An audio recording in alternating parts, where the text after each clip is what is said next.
So, what is the purpose of life? I mean, that's probably the biggest, most fundamental question any of us can ever ask. And, countless philosophies have tried to answer it, but today we're going to explore one very specific, very profound perspective. Seriously, why are we here? You, me, everybody. It's that question, right?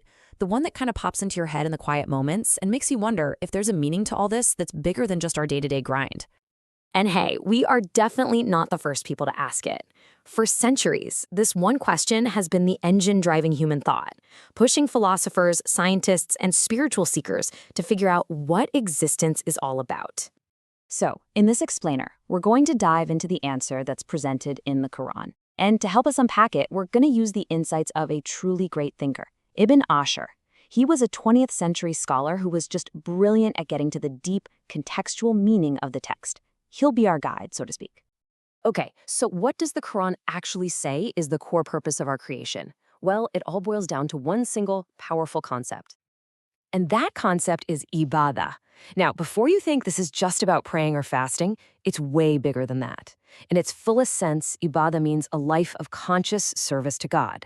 It's about transforming every single thing you do, how you work, how you treat your family, everything into a meaningful act of devotion. It's a whole way of life. But okay, how do you actually live a life of ibadah? That sounds great, but is it just some abstract idea? Not at all. Commentators like Ibn Ashur explain that the Quran lays out a really practical framework for making it happen, and it's built on a few key pillars. The entire journey starts right here, with the absolute foundation, reforming what we believe. This is the starting point for literally everything else. Ibn Ashur actually says this is the #1 objective of the Quranic message. Before you can act, you need a clear and solid foundation for what you believe. And this isn't about blind faith either. It's about building an intellectual and spiritual worldview that actually makes sense. So, what does reforming belief really mean in practice? Well, as we can see here, it's about freeing your mind to think for itself, to move past superstitions and empty traditions. It's about building a worldview based on evidence and reflection, with the ultimate goal of creating a real, direct connection with the Creator. All right, so once that intellectual foundation is set, the framework moves from what you believe to how you behave. This second pillar is all about shaping our character and refining our morals. Ibn Ashur calls this second purpose tahdhib al-akhlaq, the refining of morals. And the idea is really simple.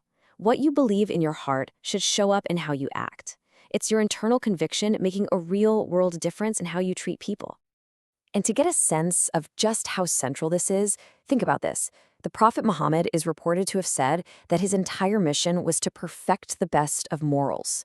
That really drives home the idea that having an excellent character is the ultimate result of having true faith. This brings up a huge question, right? What should your moral compass be based on? The Quranic perspective argues that, while society's rules can change with the trends and be inconsistent, a moral code that's rooted in timeless divine principles gives you a solid, universal standard that doesn't just change with the wind. So we've gone from personal belief to individual character. Now, the framework expands even wider to its third huge pillar, creating the blueprint for a just society. Because let's be real, a purposeful life isn't lived in a vacuum, right?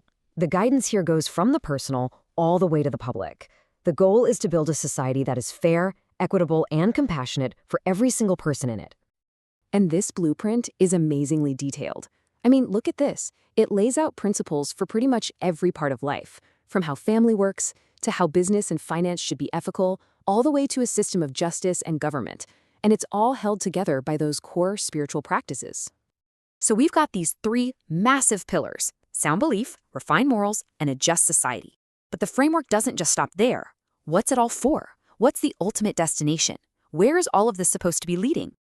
The answer is al-akhirah, the hereafter. This is the core belief that this life, right now, is a journey. It's not the final destination. It's the idea that there's a life to come, where every single thing we did here, every action and every intention is accounted for. And this is where everything connects.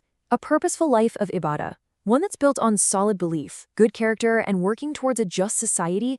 It isn't just about making things better in this world. At its heart, it's all aimed at achieving true success and peace in the life that comes after this one. So let's wrap up with a final thought to chew on.